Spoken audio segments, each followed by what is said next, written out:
जो press conference है ये 2-3 पॉइंट्स को लेकर है, जिसका सबसे ज़्यादा इम्पोर्टेंट जो क्रिटिकल इशू है, जो आप लोग भी मीडिया में आए दिन सुनते रहते हैं और आप भी कवर करते रहते हैं। ये एक डिस्ट्रिक्ट की बात नहीं, इससे इसका जो इफ़ेक्ट है वो तमाम पूरे यूटी में इस वक्त इसका इफ़ेक्ट देखा जा रहा है। आए दिन आप भी लोगों के बीच में जाते हैं, आवाम के बीच में जाते हैं और देखते हैं कि किस तरह से आवाम इस वक्त परेशान हाल है कि जो उनके जो केसेस हैं, जो PMAY ग्रामीण, जिसको हम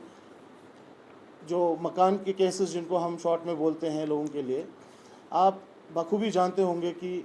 इस पूरे स्कीम के अंदर जो है इस वक्त पूरी मतलब एक अफरा तफरी का माहौल है। एक बहुत ज़्यादा लूप होल्स इसमें सामने आ रहे हैं और जब हम ग्राउंड पे देखते हैं तो ज़्यादातर लोगों की जो शिकायतें मौसूल हो रही हैं वो यही है कि जो ये PMAY केसेस हैं, प्रधानमंत्री आवास योजना ग्रामीण का जो ये प्रोग्राम है, स्कीम है, ये उन तक नहीं पहुंच पा रहा। जो गरीब लोग हैं, जो इसके हकदार हैं, जो मुस्तहिक हैं, उन तक ये चीज़ जो है ये स्कीम नहीं पहुंच पा रही है। इसी ज़िमन में जब हमने भी थोड़ा तहकीकात की, हमने भी लोगों से बात की, तो हमारे पास कुछ ऐसे फैक्ट्स भी आए जो चौंका देने वाले हैं, जो मैं आपके सामने रखने वाला हूं। और मैं ये भी चाहता हूं, मैं अपील करता हूं आप पूरी मीडिया फ्रेटर्निटी से कि आप इनकी खुद भी तहकीक कीजिए, आप भी देखिए, क्योंकि आप जो हैं ग्राउंड पे रहते हैं, लोगों से रूबरू रहते हैं और इस बारे में आपको एक अच्छी खासी रिपोर्ट जो है लोगों से मिल जाएगी। मैं थोड़ा सा पीछे जाना चाहता हूँ, थोड़ा सा डिटेल्स देना चाहता हूँ आपको कि गवर्नमेंट ऑफ इंडिया ने इस बार 2 लाख जो केसेस हैं, हाउसेस हैं, उसको एलोकेशन की है UT of Jammu and Kashmir के लिए। ये जो आज का फाइनेंशियल ईयर है 2023-24। अब इसमें 2 लाख केसेस तो हैं, लेकिन ये कहाँ हैं, क्या हैं, इसकी थोड़ी सी डिटेल्स मैं आपको बताना चाहूँगा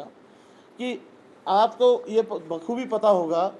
कि 2014 से ही लोगों ने अपनी रजिस्ट्रेशन कराना शुरू कर दी थी, जिसमें कुछ लोगों के जो केसेस हैं वो छोड़े गए हैं, जिनकी एक किस्त छोड़ी गई है, बाकी केसेस जो हैं वो पेंडिंग हैं। उसके बावजूद 2017 में 18 में एक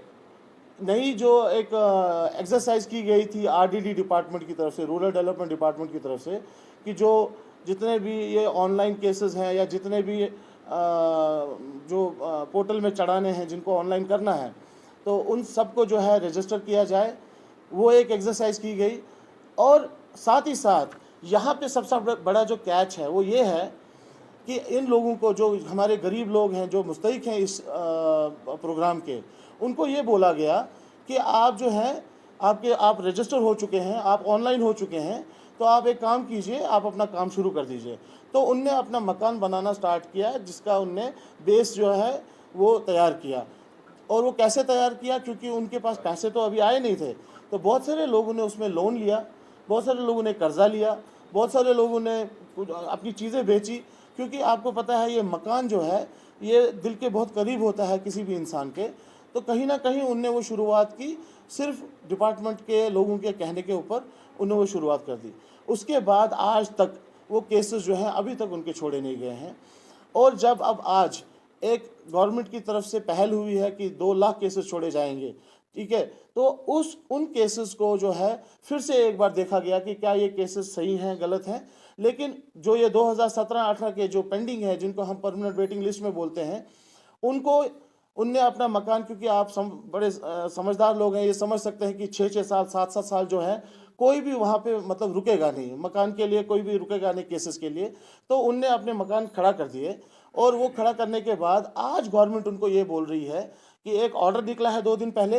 वो ऑर्डर भी मैं आपके साथ शेयर करूंगा, जो कि RDD डिपार्टमेंट की तरफ से जॉइंट डायरेक्टर साहब ने निकाला है, on the approval of commissioner secretary RDD।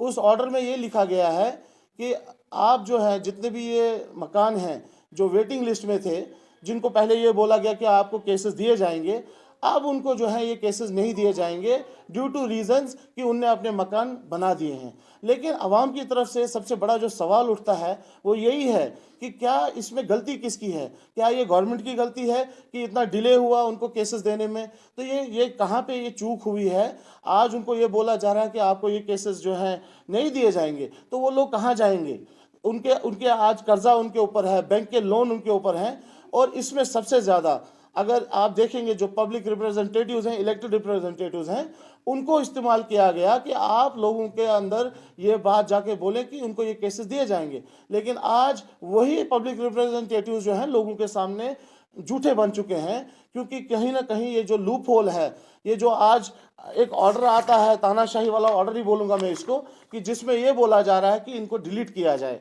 मैं आपको एक और बात बताना चाहता हूँ, बहुत ही ज़रूरी बात, वो ये है कि अगर किसी का केस भी डिलीट करना है, इस मकान का केस, उसके लिए एक प्रॉपर रेजोल्यूशन, ग्राम सभा रेजोल्यूशन पास होना चाहिए सरपंचों की तरफ से, पंचों की तरफ से, एक ग्राम सभा के अंडर। लेकिन मैं आपको ये बताना चाहूँगा कि इसी ऑर्डर में ये लिखा गया है कि ड्यू टू सम रीजंस या ड्यू टू सम कंसिडरेशंस, जो वहाँ के जो ग्राम सभा के लोग हैं वो इस रेजोल्यूशन को पास नहीं कर रहे। वो इसलिए नहीं कर रहे क्योंकि ये सारे मुस्तहिक लोग हैं, ये गरीब लोग हैं, ये आवाम जो है जिनके ये केस आने चाहिए, ये कोई अमीर लोग नहीं, ये गरीब लोग हैं, ये इसके हकदार हैं, इसलिए वो रेजोल्यूशन पास नहीं कर रहे। गवर्नमेंट अब सुपरसीड कर रही है, ये डिपार्टमेंट अब जो है एक तानाशाही कर रही है कि पंचायती राज एक्ट के तहत जो पावर्स पंचायती सिस्टम को है वो उसको ओवर रूल करके इसी ऑर्डर के अंदर ये लिख रही है कि ये बोल रहे हैं कि वहाँ का जो पंचायत सेक्रेटरी होगा, जिसको हम VLW भी बोलते हैं, और वो अपनी रिपोर्ट वीडियो को सबमिट करेगा कि ये मकान जो है या ये जो बेनिफिशियरी है ये इसका हकदार नहीं है, तो उसका जो केस है वो काट दिया जाएगा। तो अगर इस तरीके से ये चीज़ की गई तो मैं आपको बड़े वसूख से बात बोलता हूँ कि अगर 2 लाख केसेस आए हैं तो ये सारे केस 60% केसेस कट जाएंगे, तो लोगों को कोई बेनिफिट नहीं मिलेगा इस स्कीम का। हम लोग डिमांड करते हैं कि इसको इमीडिएटली रिवोक किया जाए इस ऑर्डर को, क्योंकि आज से 3 दिन पहले ये पूरे पब्लिक डोमेन में ये बात बोली गई थी डिस्ट्रिक्ट लेवल पे, चाहे वो एडमिनिस्ट्रेशन की तरफ से हो चाहे वो ऑफिशियल्स की तरफ से हो, कि ये जितने भी लोग हैं जो वेटिंग लिस्ट में हैं, जिनको 6-6 साल 7-7 साल इंतज़ार करवाया गया, उनको जो है ये केसेस छोड़ दिए जाएंगे, बशर्ते कि उनने सिर्फ एक पोहर का मकान बनाया हो। लेकिन आज यू टर्न मार के उनको कुछ नहीं दिया जा रहा। अगर ये स्कीम वापस जा रही है, अगर 60% लोग जो हैं बेघर हो जाएंगे या उनको स्कीम का कोई फ़ायदा नहीं मिलेगा, तो सवाल उठता है ये स्कीम का क्या फ़ायदा है।